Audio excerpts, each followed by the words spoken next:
रईसुल मुफस्सिरीन हज़रत मौलाना हुसैन अली साहब। हज़रत मौलाना हुसैन अली 1283 हिजरी बमुताबिक 1866-67 ईस्वी ज़िला मियांवाली के गांव वां भचरा में पैदा हुए। वालिद का नाम मोहम्मद और दाद का नाम अब्दुल्ला था, जो कि एक ज़मींदार ख़ानदान था। तालीम का आगाज़ करीबी गांव शादिया से किया। तालीम के सिलसिले में कुछ अरसा थल के एक गांव तलहरिया में रहे, जबकि बाज़ किताबें अपने वालिद गरामी से पढ़ीं।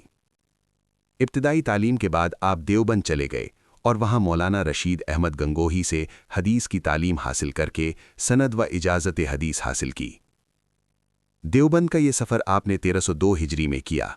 मौलाना मोहम्मद मजहर नानुतवी मुहतमिम मज़ाहिरुल उलूम सहारनपुर से तफसीर कुरान मजीद की तालीम हासिल की, जबकि मंतिक़ व फ़लसफ़ा की किताबें मौलाना अहमद कानपुरी से पढ़कर उलूम दीनिया से फ़राग़त हासिल की। तकमील उलूम के बाद आपने उलूम इस्लामिया की इशाअत और मुआशरे की इस्लाह की तरफ खुसूसी तवज्जो दी, जो उस वक्त शिर्क व बिदआत और अवहाम व खुराफात की जद में था। शिर्क व बिदआत के झक्कड़ चल रहे थे। खुसूसन मौलाना का ताल्लुक़ जिस इलाके से था, वहाँ जहालत और इस्लामी तालीमात से दूरी अपने ज़ोरों पर थी। उन्होंने नामुसाइद हालात में तौहीद का अलम उठाया और दिन रात एक करके मेहनत शुरू कर दी। इस रास्ते में आपको बहुत से मसाइब, आलाम व तकालीफ का सामना करना पड़ा, मगर आपने खुद ही अपने लिए ये रास्ता मुंतखब किया था। इसलिए इस्तिक़लाल और पामर्दी से मुकाबला किया और हर मरहले पर साबित कदमी दिखाई।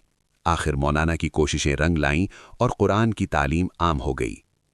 आपके दर्स में शिरकत के लिए दूर दराज इलाकों से तालिबान दीन आते और इस्तिफ़ादा करते रहे। मौलाना की दरवेशी और बेलोस खिदमत का ये आलम था कि खेती बाड़ी का काम बजाते खुद करते और इस आमदनी से तलबा के अखराजात पूरे करते। आपने तलबा की इआनत की खातिर कभी किसी से चंदा न लिया।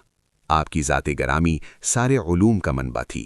तफसीर, हदीस, फ़िक़्ह, तसव्वुफ़ और फ़लसफ़ा मंतिक़ पर कामिल दस्तरस रखते थे, जबकि तौहीद की इशाअत को मरकज़ी हैसियत और ज़िंदगी का मकसद बनाया हुआ था। इस मकसद के लिए आपने वाज़ व तक़रीर का सहारा भी लिया और मुनाज़रे व मुबाहिसे भी किए। तसम्मुफ़ में आप सिलसिला नक्शबंदिया से मुंसलिक थे। पहली बैत ख्वाजा मोहम्मद उस्मान दामानी राह मूसा ज़ई शरीफ से की और अपने पीर के मंजूर नज़र बने। हज़रत दामानी राह की रहलत के बाद ख्वाजा सिराजुद्दीन राह से बैत हुए और उन्हीं से खिलाफत भी मिली। रजब 1362 हिजरी बमुताबिक 1944 ईस्वी आप इस दार फ़ानी से कूच कर गए। आपके 3 साहिबजादों के नाम मौलाना सदरुद्दीन, मौलाना अब्दुर्रहमान और मौलाना अब्दुर्रज़्ज़ाक़ हैं। शागिर्दों की तादाद बहुत ज़्यादा है।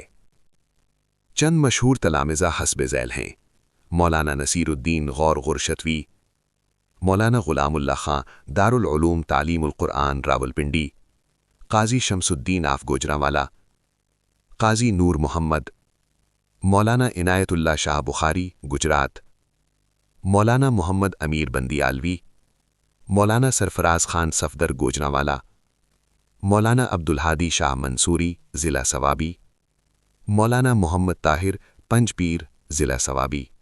आपने मुतअद्दिद इल्मी तसानीफ़ यादगार छोड़ी हैं, जिनमें ख़ास किताबें मंदरजा ज़ैल हैं: बुल्ग़तुल हैरान फ़ी रब्तिल आयातिल कुरान उर्दू, तफसीर व उसूल तफसीर के मौजू पर लिखी गई है। इसे मौलाना ग़ुलामुल्लाह खां और मौलाना मोहम्मद नज़र शाह ने दौरान दर्स कलम बंद करके मौलाना के नज़र से गुजारा था। इसमें कुरान अज़ीज़ की आयतों और सूरतों का रब्त व मुनासिबत, तफसीरी नुकात और बाज़ मकामात की तशरीह और तफसीर की गई है। तिबियान फ़िल कुरान, ये भी उर्दू ज़ुबान में है। इसमें कुरान हकीम की तमाम सूरतों का खुलासा बयान किया गया है। तलख़ीसुत तहतावी अरबी, शरह मानील आसार का खुलासा है। तहरीरात हदीस अरबी, तक़रीरुल गंजूही अला सहीहिल बुखारी अरबी, मौलाना गंगोही के दरसी इफ़ादात, बुखारी शरीफ के बाज़ मकामात की तशरीह और तराजमे अब्वाब का बयान है। तक़रीरुल गंजूही अला सहीहिल मुस्लिम अरबी, मौलाना गंगोही के दरसी इफ़ादात। रिसाला जरीदतैन, हदीस जरीदतैन अलल क़ब्र की तहक़ीक़। बरहानुत तस्लीन अला फ़स्हिल हज्जी बिल उम्रा। रिसाला खम्स औसक़, रिसाला रफ़अ सबाबा, रिसाला ज़ब्ह फ़ौक़िल उक़दा, खुलासा फ़तहुल क़दीर, रिसाला मसअला इल्म ग़ैब, तुहफ़ा इब्राहीमिया, حواشی فوائد عثمانیہ